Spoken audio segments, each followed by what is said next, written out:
kasagsagan na naman ng PNP Recruitment 2026. Ano po mensahe nyo sa ating mga police applicants na balak tahakin ang serbisyo publiko, sir?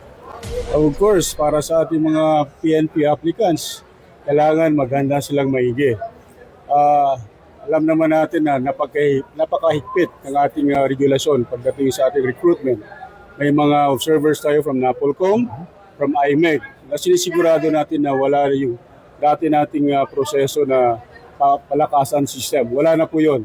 So ngayon, ang ating mga PNP applicants kailangan maghanda, magiging matatag, at ready for the interview. Sir, baka may mensahe din kayo sa ating mga police applicants kasi merong mga lumalapit sa kanila, magbibigay ng pera para lang makapasok sa PNP, sir. Baka meron kayong gustong bigyan babala sa kanila, sir. Of course, binabalaan natin yung ating mga PNP applicant. Hindi po ginagawa ng PNP ang manghihingi ng pera para makapasok.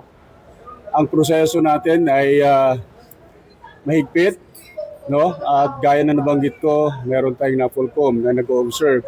Wala kaming binibigyan ang PNP, lalong-lalo na sa NCRPO. Walang sino man ang miyembro ng NCRPO na pwedeng lumapit sa PNP applicants at mag-offer ng kahit magkano para makapasok sa PNP.